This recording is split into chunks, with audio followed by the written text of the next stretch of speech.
गुरुजी, हमारा हिंदू समाज कहाँ जा रहा है? फैशन और दिखावे की अंधी दौड़ में, जबकि दूसरे धर्मों में ऐसा नहीं है। वो आज भी अपनी परंपराओं का निर्वाह कर रहे हैं। एक बात जीवन में ध्यान रखिएगा, किसी भी धर्म के बारे में कोई भी बात कहने के पहले अपने आप के बारे में जरूरी जानना बहुत आवश्यक है। ये जीवन में ध्यान रखिएगा। वेद कहता है धर्मो रक्षति रक्षता, जो धर्म की रक्षा करेगा धर्म उसकी रक्षा करेगा। समाज जब अपने मन की चलाएगा तो धर्म उसकी रक्षा नहीं करेगा। आज अगर मैं आप अन्य पंथों की बात करें, धर्मों की बात करें, तो इसमें कोई दो राय नहीं है कि और पंथों के अंदर एक सिस्टम फॉलो हो रहा है। उसका कारण है, उसका कारण यह है कि वो चाहे कितने ही पढ़ लिख जाएं, कितने ही बड़े हो जाएं, कितने ही महान हो जाएं, लेकिन वो अपने धर्म गुरुओं का अनुसरण करते हैं। वो अपने धर्म गुरुओं का अनुसरण करते हैं, चाहे वो सही हो चाहे वो गलत हो, और यही धर्म है। और यहां आज आप किसी से कुछ कह दीजिए तो वो शंकराचार्य को भी गाली देने से नहीं रुकेगा, क्योंकि उसके पास उसका अभिव्यक्ति की आजादी है। This is the problem. Problem यही है। और ये समस्या भारी है, क्योंकि घर के अंदर से धर्माचरण चले गए हैं। धर्माधिकारी अब नगरों और शहरों में नहीं है। पहले धर्माधिकारी होते थे, वो अब नहीं है। धर्म की कोई मानना नहीं चाहता, धर्म को कोई फॉलो करना नहीं चाहता। सब अपना धर्म की रामायण बना के चल दिए हैं कि मेरी ये धर्म है, मेरा ये धर्म है। धर्म भिन्न नहीं होता, धर्म एक होता है। और वेद में धर्म का मानवीय मूल्यांकन किया गया है।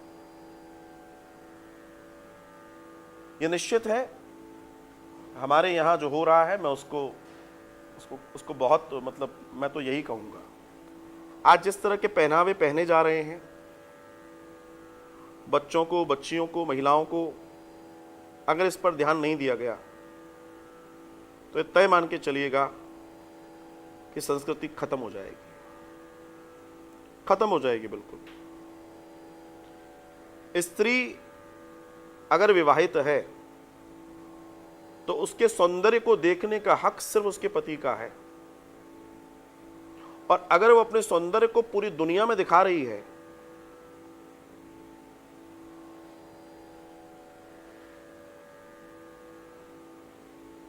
तो यह आंतरिक रूप से ठीक नहीं है। क्योंकि फैशन किसको दिखाया जा रहा है? For what? किसको दिखाना चाहते हो आप? किसको? Who is there to see this? Outside कौन है जिसको आप दिखाना चाहते हो? प्रश्न मेरा भी है, आपका भी होना चाहिए।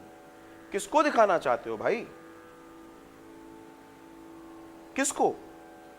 और अगर किसी को दिखाना चाहते हो तो फिर आपके अंदर सतीत्व की कमी है, मर्यादा की कमी है, संस्कारों की कमी है। क्योंकि एक स्त्री अपने आप को जितना ढककर रखेगी उसकी गरिमा और उसकी मर्यादा उतनी अच्छी होगी। हालांकि इसके अंदर सिर्फ एक स्त्री का दोष नहीं है, स्त्री से ज्यादा दोष उसके पति और उसके साथ चलने वाले पुरुष का है, जो उसको टोक नहीं रहा। मुझे स्त्रियों से, बच्चियों से जितना दोष नहीं है, मुझे रोष है उन पिताओं से, उन पतियों से, उन भाइयों से जो आंखें बंद करके मुस्कुरा के सब देख रहे हैं और उनके अंदर इतना पुरुषार्थ नहीं बचा कि वो उन्हें बदलने के लिए मुंह भी खोल पाए। ये सबसे बड़ी कमजोरी है समाज में, सबसे बड़ी, सबसे बड़ी। इसमें जिम्मेदारी पुरुष की सबसे ज्यादा है,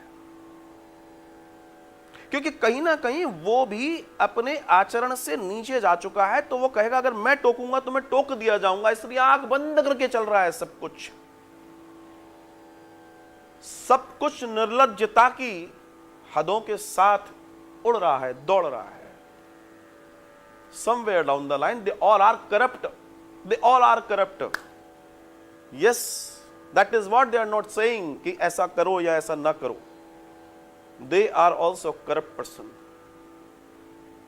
तो ऐसी आग जब पूरी दुनिया में जल रही हो, तब बस सिर्फ राम बचा सकते हैं, सिर्फ राम बचा सकते हैं, सिर्फ राम बचा सकते हैं, और कोई नहीं बचाने वाला.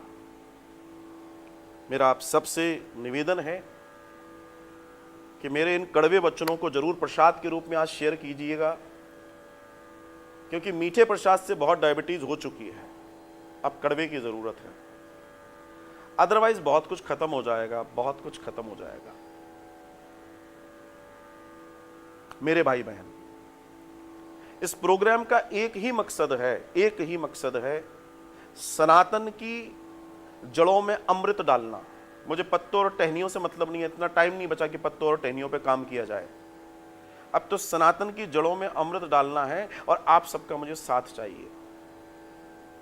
हम सब मिलकर ये काम करेंगे, तब जाकर जागरूकता आ पाएगी.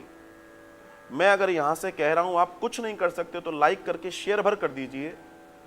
किसी के जीवन में परिवर्तन आ जाए. मैं कहता हूं किसी के जीवन में आ जाए. कई बार तो ये स्थिति होती है कि आप पूरी जिंदगी लगा देते हो, अपनी आदतें नहीं बदल पाते, लेकिन अगर हमारे एक शेयर करने से किसी के जीवन में परिवर्तन आ सकता है, I think this will be great. ये महान कार्य हो जाएगा हम सबके द्वारा.